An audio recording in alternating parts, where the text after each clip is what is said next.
Hi guys, good afternoon. Dito na naman tayo sa ating incubator. Puno tayo ngayon guys. Yan. Puno yung rep natin ngayon. Maraming nagpa-incubate sa atin. At yung isang rep natin guys, yun doon, yun ang hatcher natin.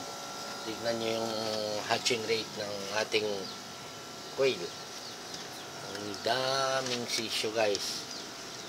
Yan. Kita nyo yan guys. Dami oh.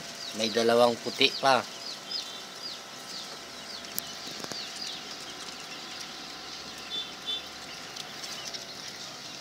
Okay guys.